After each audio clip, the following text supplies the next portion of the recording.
Ok, salut tout le monde. Aujourd'hui, nouvelle vidéo sur Ethereum, petite analyse technique. On va voir un petit peu, on va faire un petit peu le tour des news. Ethereum qui est en train de vraiment surperformer les autres coins depuis ces derniers jours. Bon, il a pas reach son ATH encore, il est encore loin de son ATH.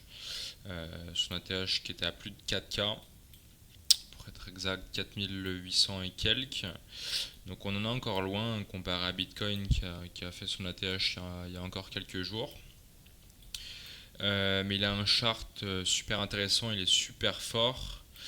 Donc en daily déjà pour commencer, donc il est venu chercher en fait des zones où on avait du volume ici, vous voyez. On est venu chercher des zones, on est venu récupérer de la liquidité à ce niveau-là.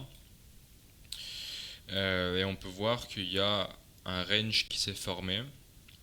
Donc ici et ici, vous voyez, donc là on est venu faire plusieurs fois support ici au niveau des 2200-2300. Et on a une précédente résistance qui s'est formée. Donc on avait eu plusieurs highs. Ici, vous voyez, on avait eu plusieurs highs, on était venu rebondir. Donc là, ce qu'il va falloir surveiller en daily, c'est est-ce qu'on va venir casser cette résistance. C'est ce qu'on va devoir surveiller pour savoir s'il va pouvoir potentiellement revenir vers les 4000. Sinon, côté EMA, MACD, pour l'instant, il n'y a pas de signe d'inversion de la tendance. Vous voyez, le EMA slow est toujours en bas du face. Il n'y a pas une inversion, il n'y a pas de croisement pour l'instant. Et même si on a un croisement, c'est pas forcément grave parce que vous voyez, ici, on a eu un croisement.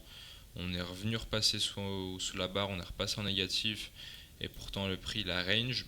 Donc, ça indique vraiment que la force acheteuse, elle est super forte. Les acheteurs sont vraiment en position de force actuellement. Le coin il est super strong, en daily en tout cas. Vous voyez, on a une hausse de volume, vraiment le MACD qui part en vertical. Si on regarde les RSI vite fait, les RSI on est clairement en surachat, mais c'est pas un problème parce que vous voyez, on était en surachat ici aussi il y a quelques semaines de ça au niveau des 2600, mais ça ne nous a pas empêché de range. Vous voyez, on a un range. On a consolidé ici, on est repassé dans un RSI neutre pour derrière repartir, donc c'est vraiment super fort, hein. Super bon mouvement de TH pour l'instant, donc AD en daily à surveiller si la résistance va venir se casser. Pour l'instant en daily aussi, vous voyez, la trend elle est globalement elle est dynamique, hein. Elle était dynamique d'ici, là on a vite fait passer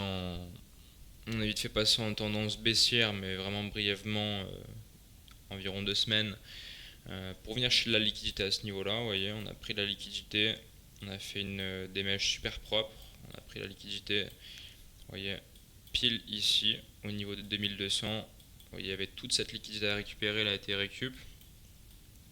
Donc c'est super clean pour l'instant. Si on se met en H1, vous voyez, on a eu pas mal de signaux open long de l'indicateur CryptoGang. Donc vous voyez, on est tout proche clairement de la résistance, donc vraiment ça va jouer dans les jours qui suivent. Pour l'instant, il y a une petite inversion du MACD, mais c'est pas très grave du tout. Vous voyez, on est toujours en tendance haussière. Donc là, vraiment, il va falloir surveiller au niveau de chart, c'est ce qui va se passer ici. Est-ce qu'on va venir casser ici tout simplement ou non? Donc il y a deux possibilités, soit on va venir casser et là à ce moment-là on va pouvoir venir chercher l'ATH potentiellement. En tout cas du moins les 4000 qui sont vraiment proches, vous voyez.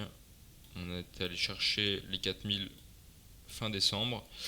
Ou sinon, est-ce qu'on va venir rebondir ici pour range et faire un move de ce style? Il y a un petit range éventuellement comme ça. Si on vient pas casser, c'est les deux options clairement qui vont se jouer. À voir. Voilà, donc ça c'était côté chart, c'est super strong. Maintenant côté news, on a eu pas mal de news qui viennent vraiment renforcer la tendance haussière. Déjà on a eu le lancement d'Ethereum en spot, donc plusieurs pays dans les États-Unis ont approuvé des ETF spot Ethereum, donc c'est super bullish. On a un stacking en forte hausse aussi, le nombre de TH stackés continue de grimper, donc ça montre qu'il y a une confiance dans le réseau, la diminution de l'offre en circulation. On a une mise à jour purge et courge à venir aussi, ce qui signifie que Ethereum poursuit son plan de scalabilité avec des mises à jour prévues pour alléger le réseau et améliorer l'expérience des développeurs. On a aussi une très forte hausse d'activité DeFi et L2, les Layer 2, donc Arbitrum, Optimism, Base, explosent d'activité, ce qui fait que ça renforce Ethereum en tant qu'infrastructure centrale du Web3. On a aussi une réglementation plus claire aux États-Unis et en Europe. Donc en Europe, on a eu notamment la MiCA et on a eu plusieurs décisions de la SEC aux USA qui tendent à déclasser Ethereum comme un securities qui réduit le risque réglementaire. Donc ça, c'est super fort aussi. Et on a une adoption aussi qui est croissante des institutions, mais ça, c'est depuis un certain temps déjà. On a notamment BlackRock, JP Morgan, etc. qui continuent de stacker l'Ethereum. Donc ça montre vraiment une forte confiance de ce coin. Et on a Ethereum qui devient déflationniste parce qu'il burn des frais. Et du coup, depuis The Merge, Ethereum est souvent déflationniste. Ce qui fait que son offre diminue au fil du temps, en fait, tout simplement. Donc globalement, là, c'est vraiment full bullish ce qu'on a. Donc à surveiller les prochains jours. C'est ça l'analyse, clairement, ce qui va se passer au niveau des 3600 environ. Si on passe au cap de 3600, ça va vraiment skyrocket. Donc on a plusieurs, aussi plusieurs signaux crypto gain qui sont à la hausse, vous voyez. On en a eu en H1 quelques-uns. On a eu des signaux M15 qui ont tous été TP. Hop, si je me mets sur TradingView, vous voyez. Hop, non, qu'est-ce que je fais? Si je me remets en H1, tac tac tac, vous voyez, en H1 on a enchaîné les signaux open long. Hop, si je vais cacher ça, tac. Vous voyez, on a enchaîné les signaux open long que du TP. M15 pareil, M15 gros win rate ces derniers jours, donc clairement l'indicateur CryptoGain en général il se trompe pas. Donc voilà, c'était tout pour l'analyse technique et actuelle Ethereum, donc à surveiller les gars, mais en tout cas pour l'instant je pense que c'est road to ATH, donc voilà, je vous invite à surveiller. Si vous voulez des signaux CryptoGain et qu'il y a un win rate de plus de 80%, j'invite à rejoindre les liens en description, les liens en bio, et je vous dis à très bientôt pour une nouvelle analyse et des nouvelles vidéos.